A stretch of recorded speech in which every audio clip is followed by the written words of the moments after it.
dans la salle de réveil. C'est-à-dire que l'opération, tout est OK. On t'a sorti de bloc opératoire, on t'a mis dans la salle de réveil. Maintenant, il attend que sa femme se réveille comme on attend tout le monde, l'effet de l'anesthésie, tout ça et tout, que la personne se réveille. On l'appelle pour lui dire que ta femme ne s'est pas encore réveillée. Directement, lui, il pense que sa femme est morte. Directement, lui, il y a l'esprit qui lui dit que sa femme est morte. Il cherche même pas à comprendre. L'esprit lui a dit que sa femme est morte. Maintenant, si l'esprit ne ment pas, si l'esprit vient te dire que ta femme est morte, pourquoi est-ce que tu as voulu prier encore?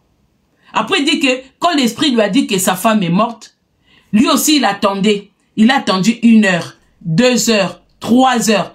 Mais pourquoi toi, tu attends? Si ton esprit t'a dit que ta femme est morte, pourquoi cet esprit-là ne t'a pas prévenu avant? Parce qu'il a dit qu'avant qu'on opère Maman Blanche, lui, il a prié. Maman Blanche lui a dit, prie pour moi. On est bien d'accord. Il a dit que Maman Blanche a dit, prie pour moi. Donc cet esprit-là, pendant que Maman Blanche te demande à son mari de prier pour elle, l'esprit n'avait pas dit à ce pasteur-là que tu ne reverras plus ta femme. L'esprit ne l'a pas dit. Mais dans la Bible, Dieu a envoyé quelqu'un prévenir une personne que tu vas mourir. Donc Dieu, c'est quelqu'un qui prévient toujours. Qui prévient toujours. Et la personne, le prophète s'est déplacé pour aller dire à la personne, Dieu m'a envoyé te dire que tu vas mourir. Donc, c'est-à-dire que peut-être Dieu attendait à ce monsieur des prières, de pardon, de quoi, de tout. Donc, il a laissé le temps à la personne. Et quelques temps après, Dieu a envoyé encore le même prophète aller dire à la personne, je te rajoute encore des années. Alors, tous vous qui prétendez communiquer avec Dieu, tu vois ta femme qui voyage pour une simple intervention.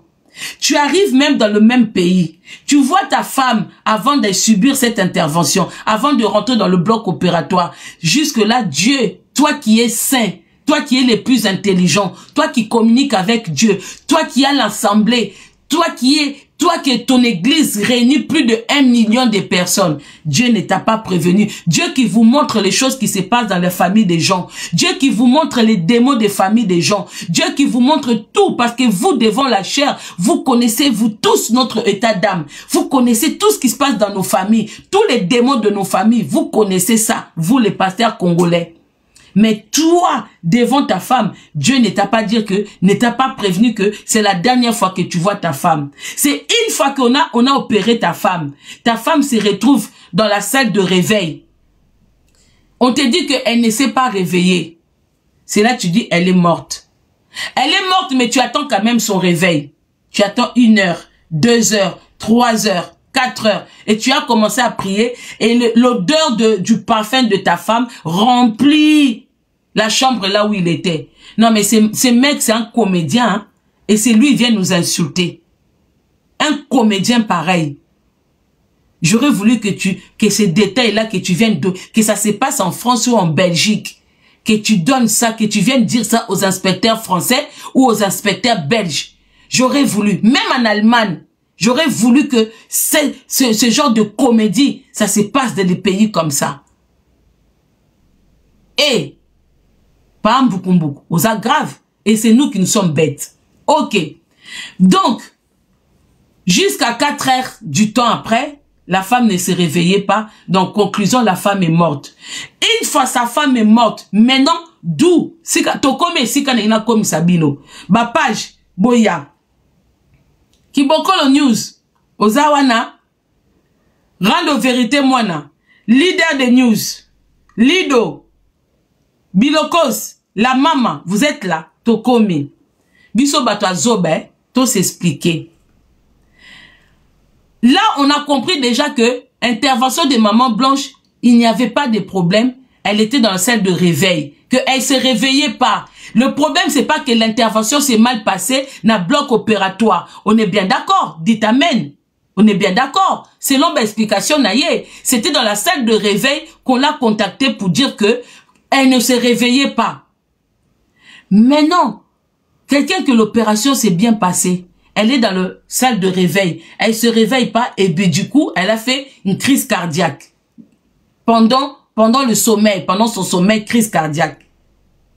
Comment tu peux exiger de ramener le corps de ta femme le même jour dans ton pays?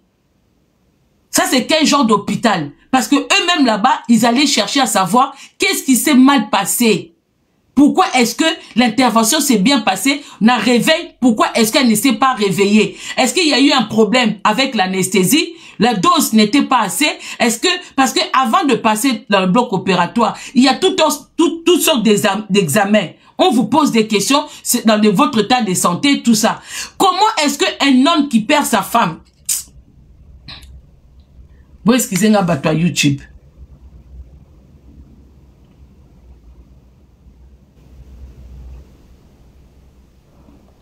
Excusez-moi. Parce que YouTube n'a pas bloqué.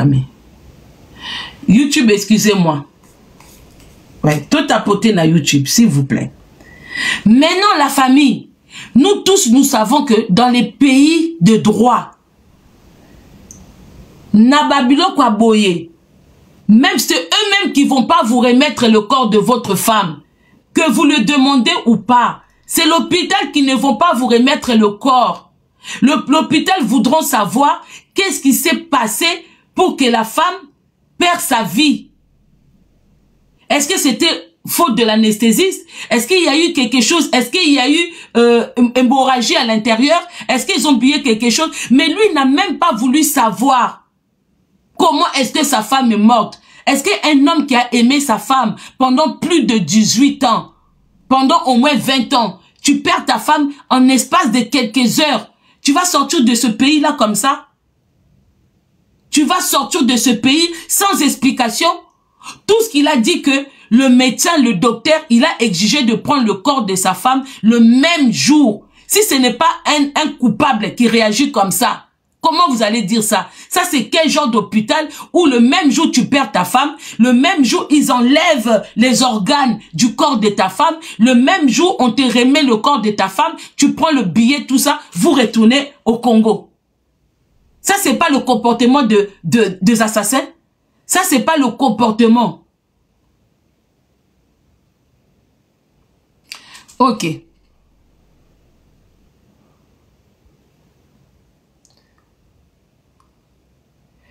Elle est dans le salle de réveil. Quelques temps après, on te dit qu'elle ne s'est pas réveillée. Elle a fait une crise cardiaque. Directement, tout s'est fait le jour même.